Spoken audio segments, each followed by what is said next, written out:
Welcome back to the Take 92 podcast. My name is Sammy Warm Hands. I'm your host, and we are back in business, folks. It's been about 6 months. I've been an essential worker lately, and so my few weeks turned into a few months. But we are back, and I'm starting with one of my favorite drummers from one of my favorite bands, Death by Stereo. Mike Cambra is on the show. I was lucky enough to meet him and Ephraim last summer when I was out on tour, and we're going to talk about their brand new album. Check it out. Hey, man. How you doing? Doing good. How things been, man? How things going? Oh, stressful times, you know. Yep, I do. Yeah. Trying to make some changes and focus on the shit that keeps me sane. Yeah, I hear that. I'm going to drop a record tonight at like midnight just because I feel like it, you know. Really? Yeah. I recorded a mixtape a few months back and just kind of been sitting on it. And Okay, that's pretty cool. so this is my my first one of these in a while. I took a break after like Christmas time, and so I haven't actually interviewed any bands yet this year. This is my first episode. So. I'm the first of 2020? Yep. Oh, dude, you waited for the best time for the best person, which is the worst time for the worst person. I was like, because I've been doing another podcast as well. I don't know if I want to get back in the grind of having to find guests every week and go through, you know, that whole thing. And then I heard Death by Stereo's got a new record out. I'm like, oh shit, we got to do this. Yeah, well, I'm stoked, man. Well, thank you. I appreciate it, you know? Yeah, man. How you been holding up through quarantine and all that? Been pretty good, man. You know, it's not as bad. You know, obviously it's made me stay home and take care of things that I've needed to, and I've been writing a lot of music lately, so maybe if had I been able to go out and do all these things, I wouldn't be at home writing music. Yeah. So, you know, I'll look at the positive for it. That's good. Yeah. I wanted to just catch people up. We met last summer. Yeah, program, huh? Yeah, program when Dead Fucking Serious was on tour. Man, that was just one of the best nights of the whole thing for us. That was a lot of fun, man. Yeah, like I knew that Ephraim was going to be there because he booked the show for us. Shout out to Aaron Miklo for hooking that up, by the way. Yeah. Because I followed that shop program and I was like, man, these guys have the illest shows. Like, I would love to play that spot, but we didn't know anybody there. And Aaron was like, oh, let me give you Ephraim's number. And I'm like, no, what? Like, I've been listening to those dudes since I was 15, you know? Like, that's cool. And, it's a really small world, you know? Yeah, man, and I didn't expect to see you there at all, and so, yeah, it was just a great surprise, a great night. Yeah, it really was, man. It was a good surprise. Like, I'm stoked I saw you guys there. It was fun. First time I heard you guys, so it was rad, you know? Yeah, we don't get out as much as I would like, but, yeah, that record was really, really well received. That tour was really fun. Yeah, it was really good. It was. You gave me to me that night, and it was stoked. Awesome, man. Thank you. Yeah. So, you have been in the band like a decade now, which is... Yeah, I think I just hit 10 years a little bit ago. Yeah, and that's like basically if you combine all the earlier drummers all together, as long as everybody else. So I'm curious, like I first heard these guys on Punkorama. I think it was Looking Out for Number One. I'm curious, what was your intro to Death by Stereo? My intro to Death by Stereo, I want to say the first song I heard is actually my favorite, which is Wasted Words. And I can't recall like the moment I heard it or whatever, but that was the first song I ever heard by the band. And given, I think that song is kind of a different song for the band anyways. Yeah. You know, the band at that time, the first however many, 3 or 4 records, was super chaotic, and that song seemed to have been like the most, it only really has 2 or 3 parts to it. Yeah. It's more catchy, you know, like that, all that kind of thing. And then I explored everything else they did, you know, and I was a pretty big fan before I ever got in the band. Yeah, dude, that was a mean fucking record. I remember when that came out, we were playing this little show at like a strip mall or something, and we had that record on repeat as the house music because it had just come out that day, and we could not get enough. Like, one of the nastiest guitar tones I ever heard on that album. Yeah, I mean, it's like a thing I really liked about the band before I got in it was, you know, like some people will look at a lot of member changes as like a bad thing. Oh, it's not, you know, not all original members, but I kind of view it as like different members on different records make those records sound different. Yeah. And so you actually, from Looks to Kill, you know, to Day of the Death and all those, they all sound like different bands in a sense, but they all sound like Death by Stereo and the same thing, you know? There's things that all sound similar, but most things sound different enough to where it does sound like a different record. record, which is the same reason why I like my favorite band, which is Propaganda. It's like every record sounds like a different band. Yeah. I really like when bands do that, so it attracted me, that Death by Stereo, to that. What's your favorite from Propaganda? Well, I'll have to say my favorite record in punk rock happens to be the same favorite record to them, which is, why am I spacing on the fucking name? Right after Let's Talk More Rock, the fucking third album they put out. Today's Empires, Tomorrow's Ashes? Yeah, Today's Empires, Tomorrow's Ashes. Yeah. I think that's one of the most important records to me in punk, because it's like, they did a lot of things that I've said this and been argued by this. Like, I'll say they did a lot of things that not a lot of punk bands have really done.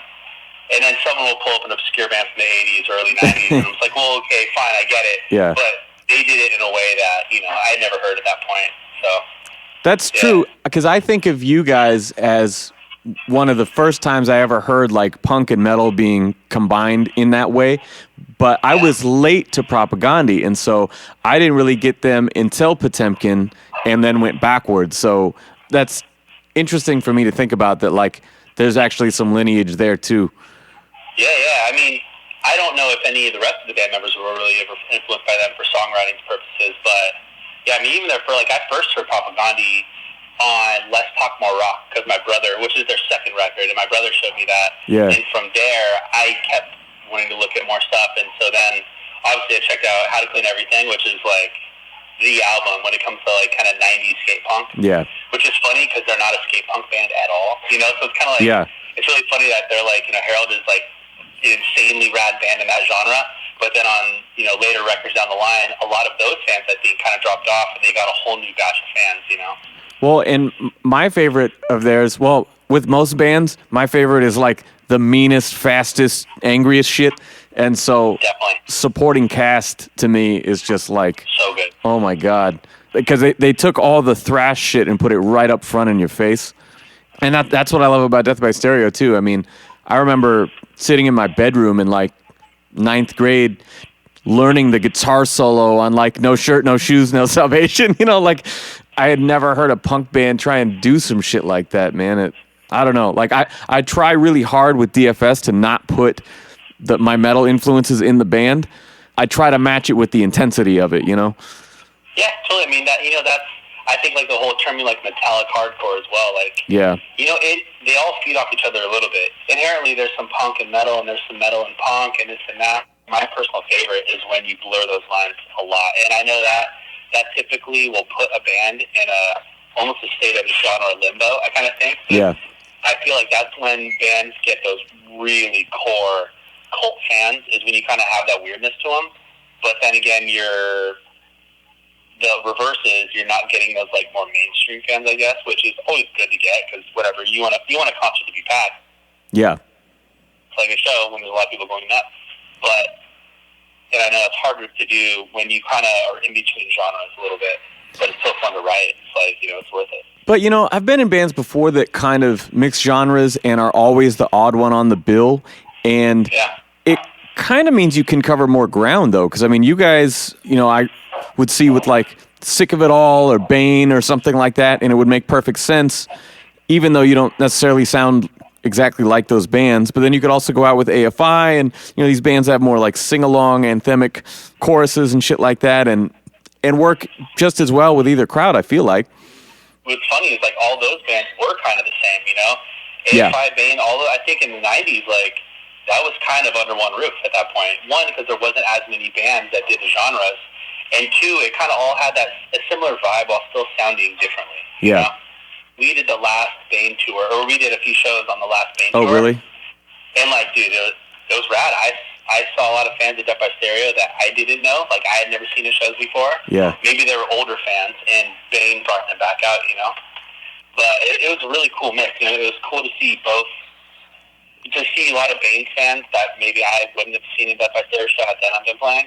Yeah. But then getting down, and it was a really supportive crowd, even though we sounded, as you said, a lot different. We were playing, we might even covered Slayer at that show, I don't know. And everyone dug it. It's fun, I mean, those guys are one of the best live bands as well. Okay, so good.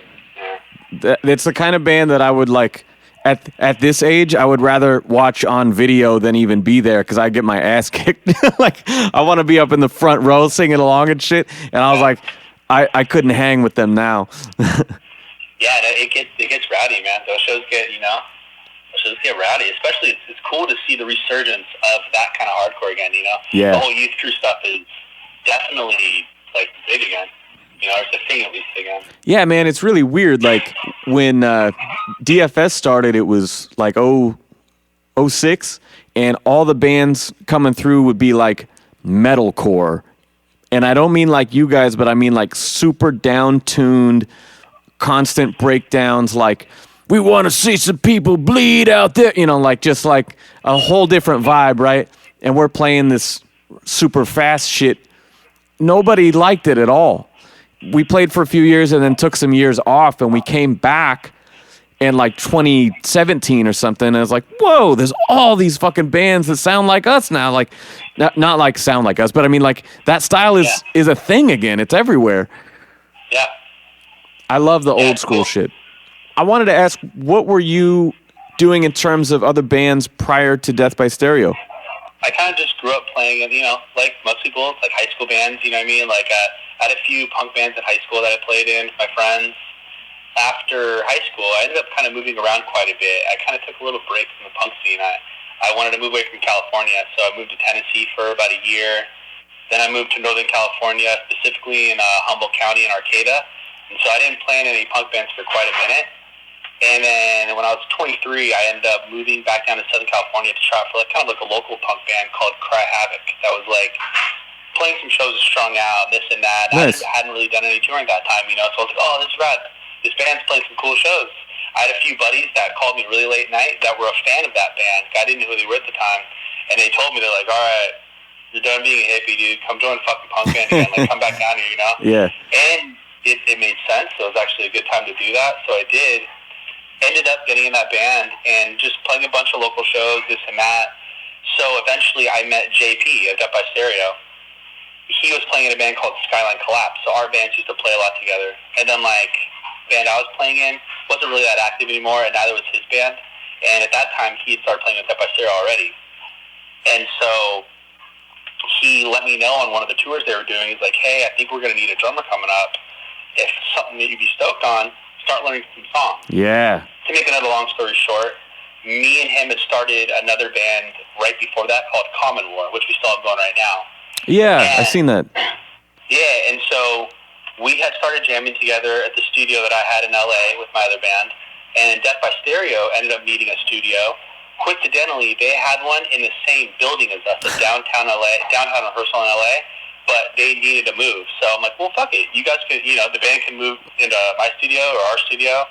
Totally rad. It's a big room. And I was like, fuck, I don't know, Death by Stereo can move in here. That'd be sick. Yeah. And so when he told me to start learning songs, I saw their set list on the wall, and I started kind of just, all right, I should probably start learning these. So by the time I got a hold of Dan Palmer, and he was like, yeah, learn these 3 songs. And so I learned those 3 songs, and didn't really mention it, but I just learned more songs. So when it came time to jam, I knew a few other songs, and it was a good thing. I think that helped me out quite a bit. And luckily for me, they were on a time crunch. So they had a tour, I think in like a month or so, that they needed a drummer for, and it was a North American tour with the Agnostic Front. Oh. So I ended up getting it, going on a tour with them, and that was my first show I played Death by Stereo, was at the Redwood Bar in downtown LA with the Agnostic Front. And it was fucking chaos. Dude, that's insane. It was a cool introduction with the band. I've played the Redwood. It's like fucking this big, man. Like, that's insane. Oh, tiny. Oh, my God. Yeah. So imagine the Agnostic Front's crowd there. That's insane. It's chaos. And even another little tidbit info, I had met Ephraim before, at shows, whatever, but not like a name-to-name, like he wouldn't have known who I am. But you know what I mean? Yeah. And he actually did make any of the practices that we did before that tour. So I think we had like 2 or 3 practices as a band. Yeah. My first time playing like 16 of their songs. I met Ephraim. We were literally on stage at the Redwood Bar. Ephraim isn't there yet because he did DJ clubs, and he threw a club at that point. I think it was called Heavy. I'm not sure, like a dubstep thing. Yeah. So he had to go set up for that. And so we were setting up for our show, and he was driving at the time. So we're set up on stage. We're ringing out, hoping he shows up. And all of a sudden, the door pops open, and he comes running through the crowd, goes on stage, introduces himself, like, hey, I'm Ephraim. Let's play a show. And that's my introduction to really meeting him. Was on stage right before we played Binge Purge. It's crazy. Dude, that's the craziest shit I ever heard. So is this also your first like legit tour, basically? Because you were saying that Cry Havoc was mostly local. Yeah. So we had done like, random like Arizona or Las Vegas shows, and I had joined a band I played with for a little bit called the Malharu, who was like who was a band from out here too. And so we did like a 2-week tour, which was like a pretty proper DIY tour. It was my first DIY playing, a show every night for 2 to 3 weeks. Going, getting in the van and bailing. And so that was like my first little intro. But yeah, that tour, the Agnostic Front one, dude, it was like 5.5 weeks. So not only the first show with the band, but like your first legit tour starts out meeting the singer on stage and just count in. Yep. And the second we got done, before we even did our black cat, like before our thing, he was like, "Good meeting you, man. I'll see you tomorrow." And he left to go shut down the club or to go handle the club he's doing. So that's so good. I met him on stage, and then he left off stage, and the next morning when we actually left for the tour is when it was like, okay, we're all meeting kind of. That's awesome, man. It was chaos. It was a good memory. I'll remember that for a long time.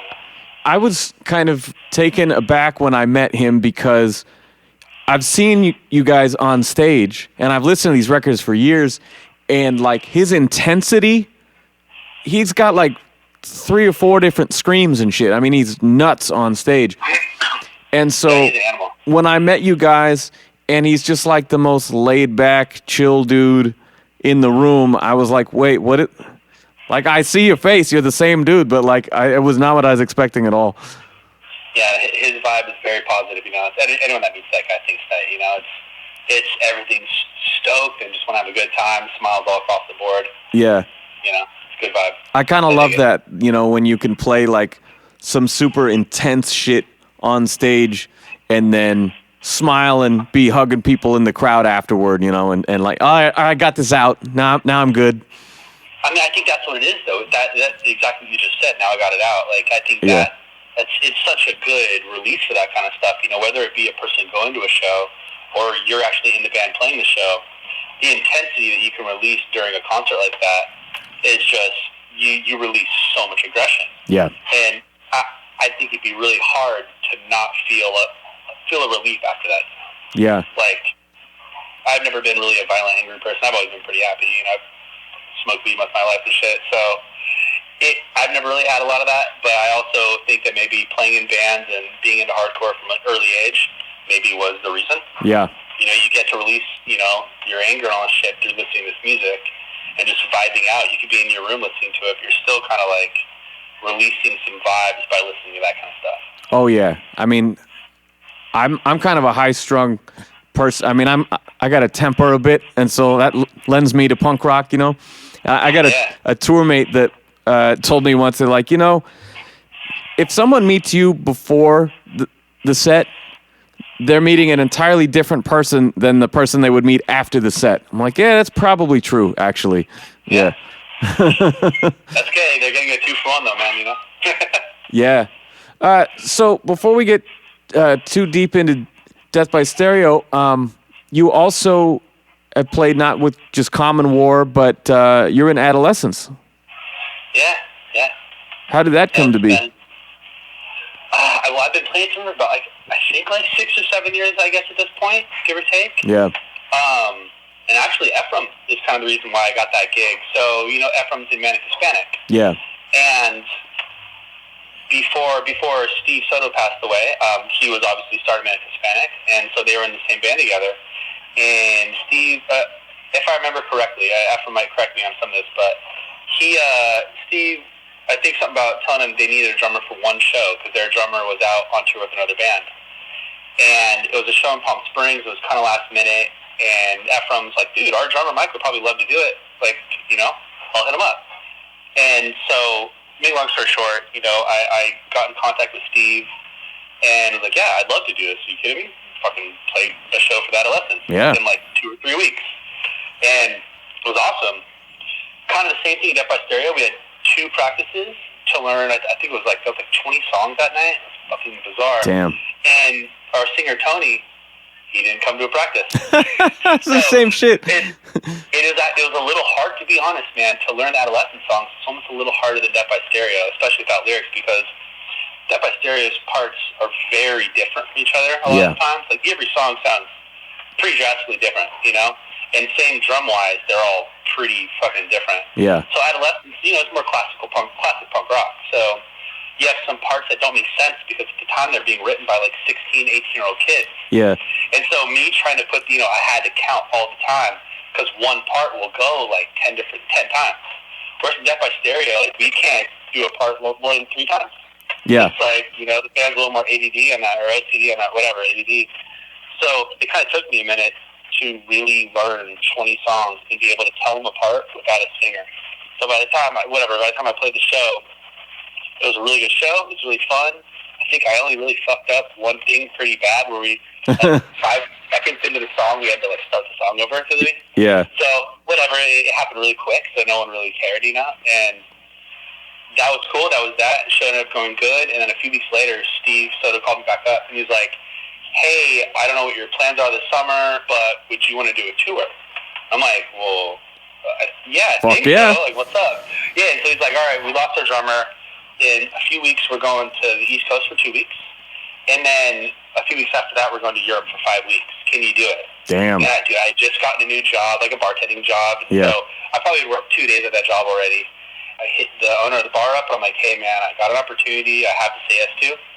Like, if I no longer have a job when I get home, I understand. Yeah. But I had to talk to you about this. He's like, dude, go do it. You'll have a job when you get home. No worries. That's awesome. So I went, and I fucking did these tours with them. During the European tour, Steve asked me if, when we got home, if I'd want to do some drums for a record. Fuck yeah, I want to do the Adolescents record. Hell yeah. And so it just kind of kept progressing up and up and up from there. You know, you do the first tour, and the second tour was good, and then they asked me to do the record, and then during that, I think it's kind of when the question happened, when he's just like, so do you want to keep doing this? I was like, yeah, I want to keep doing this. Yeah, I'm in, man. That's when the juggling act came, is, you know, when that happened. I usually have a lot of different projects going as well, but I try to keep mine kind of small, you know. I've got the band, but I've got like a duo, and then I've got me solo. But like when you got 3 bands, all different members, I mean, that's got to be a nightmare to keep straight for scheduling. I'd have to say I owe a lot of the success of it being able to happen to Death by Stereo, because since everyone Death by Stereo is in like 3 or 4 bands, you know. Yeah. Dan is in Zebrahead, Death by Stereo, Dirty Black Summer, Billy Bio, I think at times he plays with or plays with all the time, and Ephraim, whatever, he's in like 19 bands. JT, he's in other bands. He was playing with Austrian Death Machine for a while. Now that's not happening anymore. You know, Death by Stereo, Commodore, and Robbo has his own band, Caustic. And Death by Stereo, he jams with other people all the time too. They have like a Slayer tribute band that Dan's in as well. So through Death by Stereo, I swear to God, there's like 10 to 15 bands collective. Damn. So everyone's really cool with trying to make it work. You know, like if Dan can't go on a tour, which, you know, it happens often, we get a fill-in. If I can't go on a tour, we get a fill-in. Yeah. If JP ever could, we get, you know, the only one we can't get a fill-in for is obviously Zephyr. Yeah. So, yeah, sometimes that'll be an issue. Not an issue, but, you know, we'll have to postpone things here and there. But it's cool because it's everyone tries to help everyone out, you know? Yeah. Like, no one really gets shit if you can't do a tour. Like, if I'm like, dude, I got to do this Adolescents thing, I can't do this, everyone helps. Everyone's just like, no worries, we'll make it work, it's fine. Well, that's really nice, man. Like, actually, after I met you, we had just found out that my drummer was about to have a baby. And I was like, oh, shit, we just dropped this record. Like, I wanted to do more. And for a split second, I was like, man, I wonder if Mike would play some shows. And I was like, I'll wait. Fuck it, dude. If I had time, I told you, I love it. You know, I don't mind. You know, life's kind of busy at times, but when you have the time open, you can do it. Yeah. Why not? It's always fun, you know? I mean, nobody's playing shows now, so I guess it was good timing for him to have a kid, but... Yeah, very ideal. Yeah. So I want to dive into Black Sheep of the American Dream. In my opinion, I think that's the best DBS record. I mean, that's my personal favorite. You know, that's cool to hear. Thank you, dude. If I'm having a bad day, that's the shit I want to put on to, you know, to get it out. And man, it was like I remember looking at the credits, just first track, because you are ripping right out of the gate. Like both you and is it Dan or JP that does the solo and the intro of that record? Yeah. Oh my God! Like just between the two of you, just going off before the verse even starts. I'm like, okay, who is? I was like, this sounds like the first record. Like, who's in the band right now? I'm like thumbing through it. And I'm like, Mike. I don't know Mike, but this is fucking great. Yeah, no, that was the first song that we had written together since I was in the band. It was really cool. I was really pumped on that. You know, like the vinyl we did a 7-inch with the What the Fuck Is Going On, and I forget what other song was on it, but two of the songs. That was the first vinyl I had ever been on. So, yeah. And I was never a vinyl collector, so my first vinyl I ever got in my life was that. So it was that's cool. badass. On that, you know? Yeah, that was a fun album, man. That was a pretty crazy time of life because the band was really busy back then. Yeah. So, like, the first 2 years I got in the band, we were touring quite a bit. So it was a cool change for a minute, you know? And so Paul played on the record. Was he in the band at the time you joined? No, he wasn't. We had Jeff Clark that was playing in the band at that time. Okay. So yeah, and then in between him and Robbo, Paul helped us out because he records everything we do, you know, typically anyways. Yeah. And it's like, yeah, all right, you know, you're a fucking shreddy bass player, so why not? I just thought the sound of that record, it sounds like a real band in a room. You know, Paul's got that great, really naturalistic sort of sound. Yeah, he does. Like, I don't know, man. It felt like one of those records where, you know, a band will, like you talked about, the members change, and so they're like, oh, we'll go a little in this direction. Like, you know, Day of the Death was a different record, or Death for Life was a very different record, you know. And then down the line, usually, you'll get one of these that's like, this record just sounds like everything you like about this band. It's kind of got every little style wrapped into one thing, and I don't know. That's how I feel about that album. I'm stoked how it came out. You know, I'm stoked people received it well. For me, it was my first, like, I just have to say, it's my first record really put out. Yeah. You know, like majorly, like, distributed worldwide and shit. So it was a pretty cool situation for me. I was really happy about it. That was Viking Records, Viking Funeral. Yeah, Viking Funeral over here, and then Concrete Jungle, I think pretty much everywhere else. Did you guys end up playing shows with Pennywise or anything to support that, since it's Fletcher's label? I think we did a few shows, not a lot. I don't remember if we really did any touring with them, but I know we had a handful of shows like throughout the year or so with them. Nice. They've always been really cool to us. They've always treated us super fucking good. Like, they've done like quite a bit with us. You know, they've asked us to do a lot of stuff. They're all really cool guys, and Fletcher doing it is just like, and that guy's the most legendary guy in punk rock. You know? Yeah. Especially for our generation of punk, you know, like that guy he is punk rock. So it was really cool to be doing something associated with Fletcher. That dude intimidates the shit out of me. Is another one where it's like man, you know, you want to meet your heroes, but I'm like, I don't know if I'd want to hang out with Fletcher. Like, he's kind of notorious for fucking with people, isn't he? He is, but I also have noticed most of that is fucking with his friends. Oh, really? Which I don't know if it makes it any easier to get, but the guy, he's seriously one of the nicest dudes, though. You know, while still being a reputation for going completely nuts at times.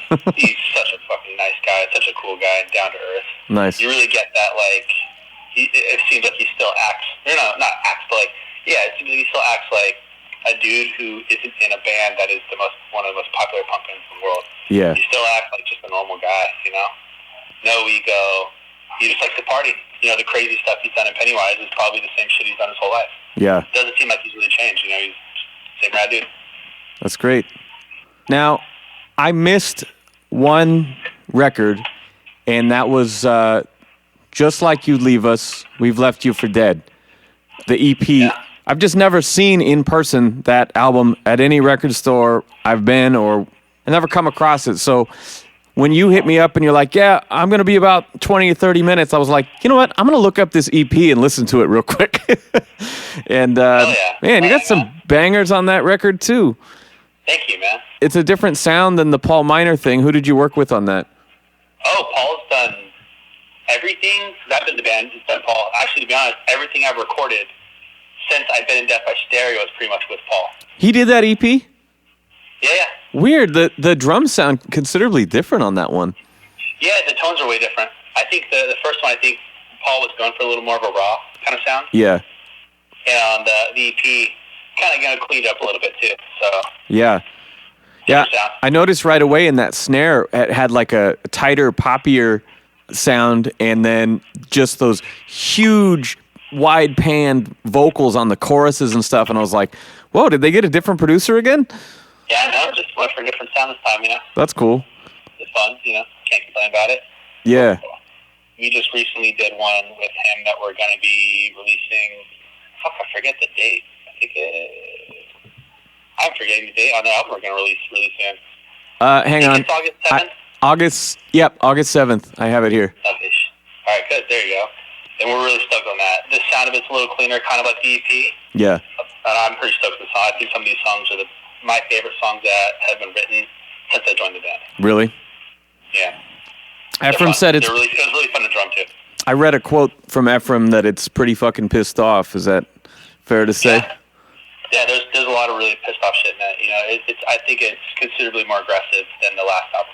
All my favorite shit from you guys is just the meanest, most intense, fastest shit, man. Like Let Down and Alone, or like Middle Fingers, or just those like really over the top moments, the shit that I can't get enough of from you guys. Before we get too far off the EP, I was very surprised at the end of it. There's a voicemail from Michael Anthony. Is that from Van Halen? Yeah, that's amazing. I mean, Dan, one of his favorite bands is Van Halen. So that's amazing. I think it was Robbo who got. I could be butchering this story, to be honest with you, but I think it was Robbo who made that call happen. Really? Yeah.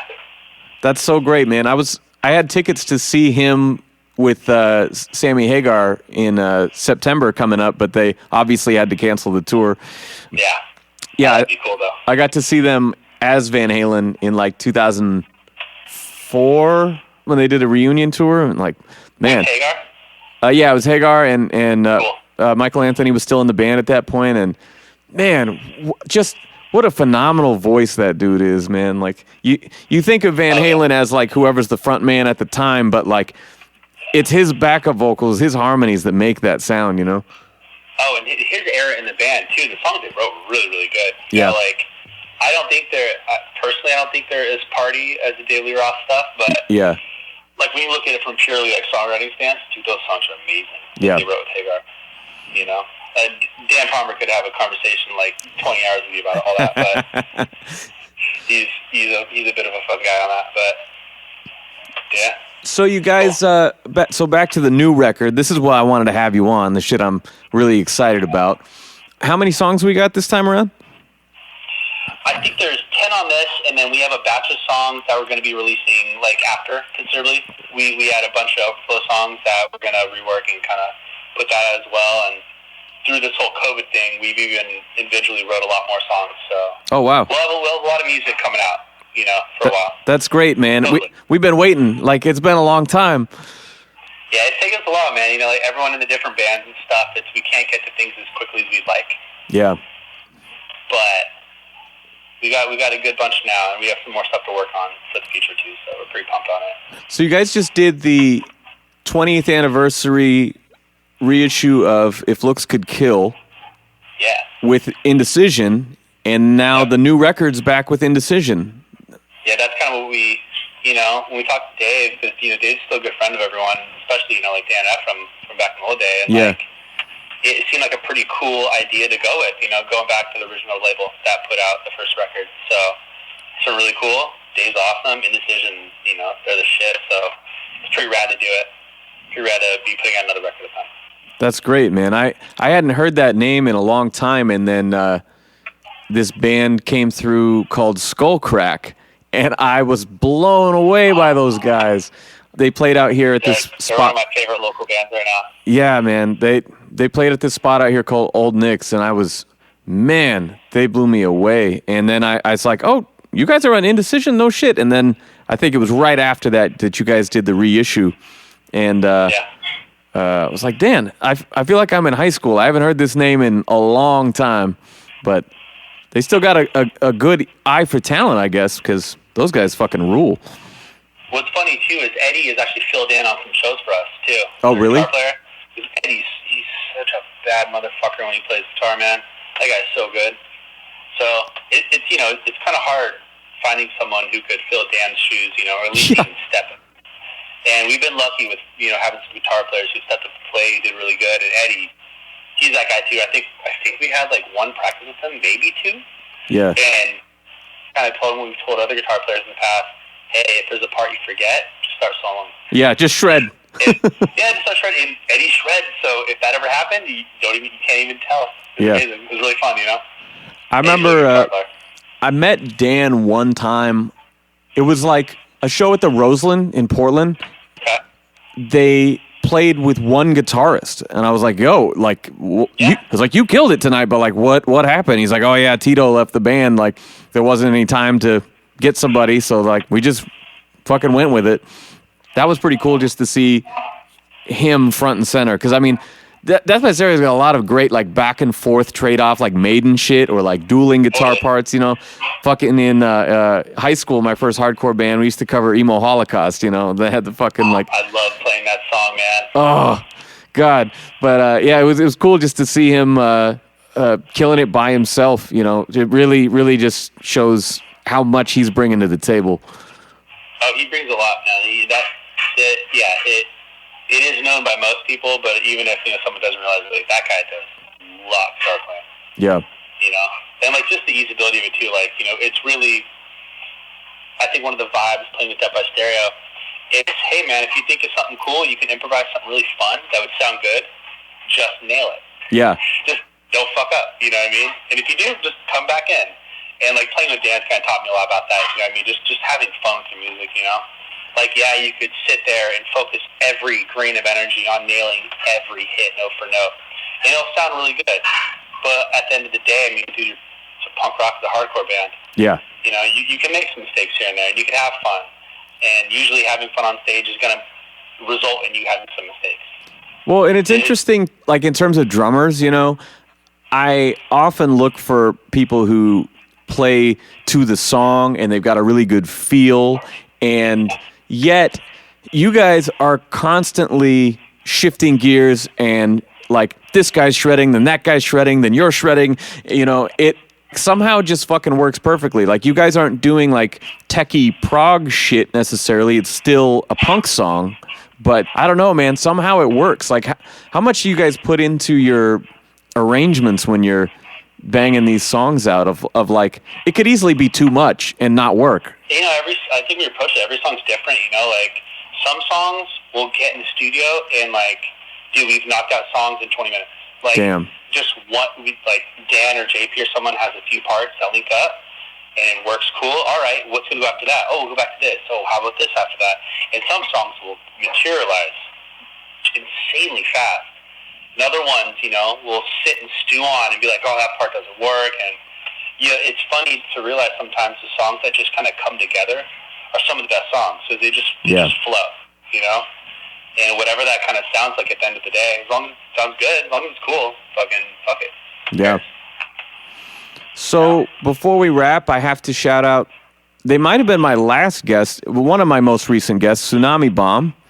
They're cool. Before everything locked down, you guys got to squeeze in a little tour with those guys. How was that? Dude, it was a lot of fun. I personally didn't know them from back in the 90s and early 2000s because I didn't play in Death by Stereo, but I know that the two bands had a long history together. And getting to meet, first we met them, we played in, I think it was Oregon, like south of Portland somewhere, a smaller, whatever. We played up in Oregon with them somewhere one time for a show, like maybe a year ago or a year before we did that tour. And then that kind of materialized into doing that, what we did. So it was really cool. You guys were talking about that. I think Ephraim said something about those guys, and I was like, wait, you two? That's a weird mix. And he said something about, was it Tacoma that you guys played in? Tacoma, yeah. That is it. Yeah, so we played Tacoma, and it was a really rowdy night. We actually got kicked out of the venue that night after the show happened because there was like posters or flyers. I'm not gonna lie, I was kind of drunk, but there were some posters and flyers on the wall, and someone got ripped off. And I don't think it was necessarily like the original old school poster. It was like printouts, you know what I mean? And I don't know who it was, whether it was the owner or manager. I have no idea. But someone got so fucking mad at us. They ended up kicking us out of the backstage after because a few of these posters ended up getting ripped off the wall. And lost it on us, but we were all drunk. We were all having fun, so it was a laughing matter. And yeah, that was my first time meeting Tsunami Bomb. It was really cool. Nice. And you guys just did like a week on that one or something? Yeah, I think it was like 4 or 5 shows. Yeah. We like switch off headliner, we did like Fullerton, the Sidebar Fullerton, we did the Viper Room in LA, we did Vegas, the Dive Bar, we did one of the, I think we did Arizona, somewhere in Arizona. I remember. Oh yeah, the Yucca Tap Room. I remember Dominic saying like, those guys won't admit it, but they're catchier than they let on, And I was like, yeah, and some of your shit's a little more aggressive than you would think too. So I could see it working. It kind of is a show of the times too, like in the late 90s, early 2000s when, the band started, like those kind of shows made perfect sense. Yeah. You would get those shows back in the day where you wouldn't have 5 bands that all sound the same. You would have different bands. Like, I remember going to shows out here, you'd go to like the Showcase Theater in Corona, and it'd be like a fucking ska band on like a metal show. It was really weird, Yeah. But I think it's just there weren't that many bands that did that kind of stuff, so you just get shows with random ass bands, and there was something really cool about that. Where nowadays, not that necessarily it's a bad thing there's so many bands, because it's cool, Yeah. Start a band. You want to start a band, start a band. But nowadays, I don't think you get that kind of mix that often. I think the only places we really see that are international, like festivals in Europe or Australia, where you get random ass bands that play the same bills together, and it doesn't make sense coming from America. Yeah. But it works, and it kind of reminds you of the 90s when that same thing happened. You get like No Doubt on a show with some hardcore band or something like that, in mid-90s when No Doubt wasn't big. I think a ska band and a hardcore band. It was super weird, but it seemed to work. And it kind of had that same feeling, that it worked. That's kind of the telltale of like a good DJ, is like if you're hanging out just with your friends or whatever, and some guy's spinning at the place that you're at, and you start to hear these songs that do not go together, but are somehow kind of perfect, and you're like, how the fuck did he come up with that? Like, then you start looking over at the booth, like what this guy is working on. Yeah. I mean, it's what they should be doing, It's all art at the end of the day. They're all just songs, like different times call for different songs. You don't want to listen, or I don't want to listen to the same shit every day over and over and over. Yeah. Like, typically on tours when, you're in day 20 of a fucking tour, you're hearing hardcore and punk rock every night. The last thing I'm going to do is go listen on Spotify to a hardcore or punk rock playlist. Yep.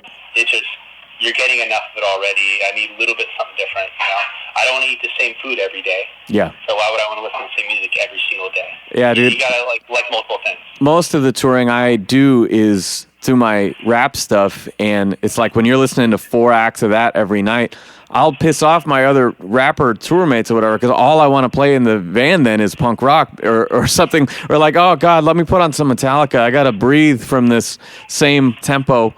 Totally. And I'm going to be honest, actually. I was very ignorant to the fact that you rap. I did not realize that till today, actually. I was listening to all your shit. Dude, that's amazing. That's really, really cool. Punk rock and rapping, you don't get too many people who jump between those genres nowadays. Yeah, I mean, it was one of those things in high school when I started, I love the Beastie Boys and Run DMC and stuff, but like when I started to hear underground hip hop and the shit they were talking about, like I remember specifically Sage Francis had a line about, I go to Fugazi shows requesting Minor Threat songs, and I was like, wait, what? And so I started... Sage Francis said that? Yeah, and so I started to pick up on the content of some of these underground rappers, and I was like, dude, they're talking about the same shit as we are in our punk band. Like, I could do this. This is great, Yeah. And, it's really hard, like I was saying, to schedule shit with band members and all this stuff, but, like, I can cut away and tour by myself pretty easily. So it's been great. Yeah, no equipment. You don't gotta lug around a fucking stack or a bunch of drums or anything like that. Yeah, dude. All I bring is my laptop bag, and it is the greatest. Like whenever DFS gets back together, and I'm pushing out the 810 and the 412s. I'm like, God damn it! I don't have to do this anymore. It's insane, man. That's why, I've been writing a lot of solo stuff lately, or just kind of writing a bunch of shit lately. Recording it through this COVID thing. Yeah. I swear the next project I do, I'm gonna play guitar, bass, and I'm like, I can't join another band doing drums. Yeah, dude. My first drummer used to always be like, man, I should have played the flute. Oh yeah, I mean, imagine the singer. Most singers don't even have their own microphone they bring. Yeah. Like, yeah. They have nothing. And as a drummer, you see that, and after you get done with your show, it's either like you either headline, in which case you have to get your shit off the stage because the place wants to close and you want to leave. Yeah. Or you play first, which means you have to get there early. Set your, you know what I mean? Or you're playing in the middle, which means dude, the middle is the worst. You gotta take it off fast, and it's just oh man, it's an hassle. I'm not gonna lie. Drums I love playing them, but it's a fucking hassle to lug them around. Well, yeah, and when you're doing like a super physical hardcore punk set too, like the last thing you want to do is like load up all your fucking shit and then play a strenuous set and then pull it off really quick. Yeah, and like, dude, I'm a sweater. I sweat a lot, like inordinate amounts of sweat. So after a show too, I'm lugging my shit. I'm still dripping sweat over everything. All my lugs and my drums are rusty just because I sweat so much, and it's like they can never dry. So I'll get off of a tour, even if I have a new snare, like brand new hoops, and every lug will have rust starting on them. Because I can't take the time to, when I get done, I'm going to wipe my kit down and do this. Yeah. It's always like, all right, hurry up, let's do this. Or even if it's not leave, it's hurry up, pack your shit up so we can go party. We can go somewhere else and have a drink. You know? Yeah. Oh, fuck, all right. So it's just rush all the time. Yep. Man. Well, nobody will be hitting the road for a minute. What do you guys have planned for this record? I know you said you're shooting a music video. Yeah, we're gonna roll out a few singles, like about a month apart, and we're gonna have videos coinciding with every single up until the release. Badass, man. I'm really looking forward to it. I saw that both you guys and Strike Anywhere, they haven't put out shit in even longer, and man, I it's the time. You know, we need good political punk rock happening again. Yeah, we have a song we did with Thomas from Strike Anywhere on that last EP we did. I heard that. They See the Stats. It's like kind of much more popular, kind of like more melodic song we got. But I was so stoked when I heard that he was going to be on a song. Like, fuck, man. Yeah. Shit. Thomas is cool, you know? Those guys are amazing, man. That was a band that I literally discovered. I was buying something at the record store here in town, and they had a spindle of CDs. They were manufactured. They weren't CDRs, but they had no cases. They were just on a spindle, and it was like, it had like a little sticker like for fans of whatever punk bands or something. And I was like, all right, I'll take one of these.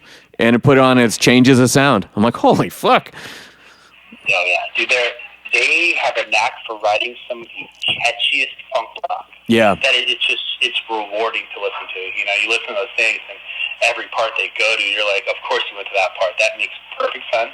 Yeah. They're such a clever band, you know? Like, you don't have to be completely tech and nuts. They just write such good stuff. And Thomas's voice, like, it's hard to find a punk band whose singer fits the sound like as good as Thomas does. Yeah, it's true. I always admire the vocalists who can switch off the singing and screaming things so effortlessly. Because for me, I've got to I can scream much easier than I can scream and then try to hit a note, you know, because I just wreck my voice, you know?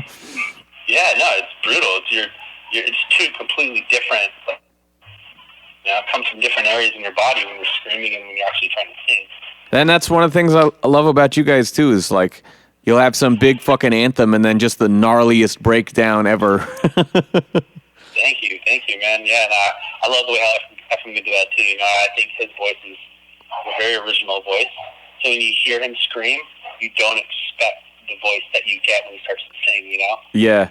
Like, you know, it's almost like, what, same guy? And, you know, I think he's one of the first guys to really start doing that kind of thing, too, where you'd have the ridiculously yelled, screamed parts, and then this, like, flowing chorus with, like, melodic notes in it. Yeah. And I think he was one of the early on guys that kind of, like, did that for hardcore. Yeah, and I feel like a lot of I don't want to make generalizations, but I'll say it's easy to do it wrong where it sounds gimmicky to, like, switch gears and, now we're doing this sort of pop punk thing, and then now we're doing this sort of metal thing and whatever, but, like, I feel like when it's honest, you can tell, you know, and it's just like, you got all your influences coming out of you. It's just natural, like, it works more than Well, Kurt Ballou from Converge, I think, called it out the best. It's the good cop, bad cop. Yeah. And it's like, it's true. It once you've heard one band or a few bands do it really good, it sounds like something that's really easy to do. And if you, like you said, it could be done so bad, where it's not even like they're singing bad, but it just is cheesy. It's like, oh, come on. Yeah. Like, too obvious. It's been done. Find your own voice. You don't need to do that, you know?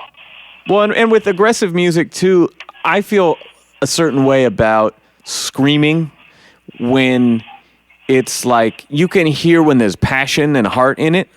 And then you can also hear when they're just like kind of fizzing up their throat trying to like sound a certain way.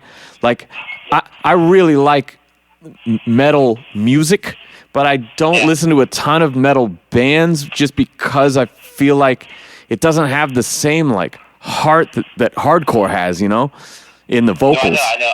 I think it's too methodical sometimes. So some singers will do that where you're like, you see them singing, and you're like, you're not putting forth any effort into that, but it sounds like you're like a fucking growling bear. Yeah. But it's like, you don't see any of the activity that gets involved with it. Yeah. I think, you know, probably me and you were the same on this, growing up in punk rock and hardcore, you see people that scream in those genres that are going nuts. Yeah, you want the passion. Their voice fits their action. Yeah, totally. You know, and then you'll see some singers scream their brains out, but they're very like soft and they're very mellow, and it almost doesn't make sense to me sometimes. Yeah, but no, I'm the same, man. Well, shit. Is there anything we didn't cover? I feel pretty good about it. Yeah, man, that's fun. Thank you for having me on, man. I guess if I could say one thing, check out my clothing brand, Learn to Forget _ on Instagram. So check out Learn to Forget. Pre-order the Death by Stereo record. We're all dying just in time. Well, I had fun. Hopefully you did. Yeah, definitely, man. Thank you. I really appreciate you having me on, man. Yeah, can't wait for the new record. You fucking shred. You're one of my favorites, man. And thank you so much, man. Hopefully sooner than later, we'll be able to make it back up to your town. Yes. Share the woods on a tour and say what's up and get a good hang. Yes. Eventually. Yes, someday. I wanna open up for you guys, man. We'll get them nice and riled up. I would love it.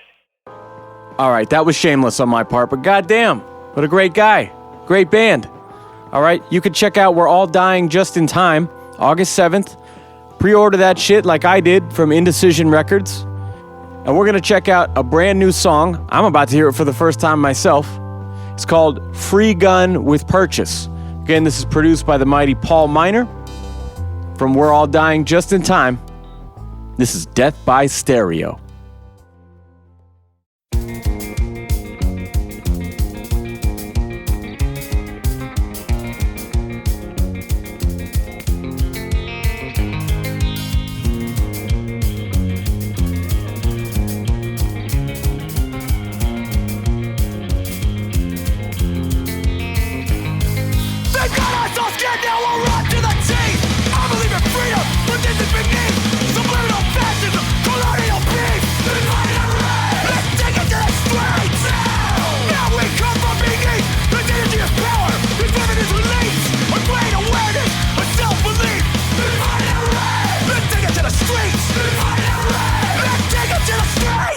No books to guide them, no maps along the way. You try to kill their future and throw their lives away. You can't kill what's inside. Your pulpit burns with pride. Your hatred is your purpose. A free gun with your purchase. Your Bible compels you, it makes you complete. The dollar is rival, it makes you compete. Who's got the biggest truck? Who's got the biggest gun? Who's got the biggest dick? Who's got his number one? Try to pass here, I'm ringing your bell. I look in the mirror, I look into hell. Who's more popular? Who will validate a reflection of God? The perfect candidate. Blue lives matter when you're full of hate. No books to guide them, no maps along the way. You try to kill their future and throw their lives away.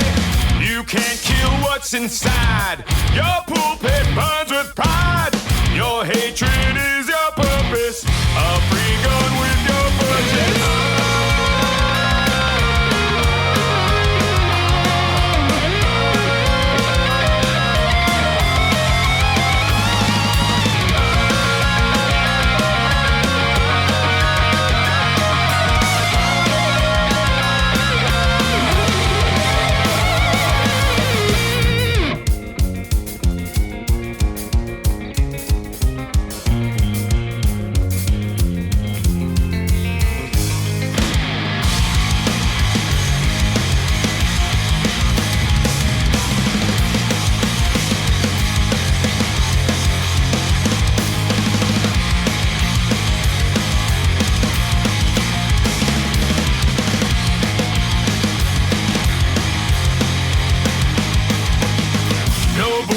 got them.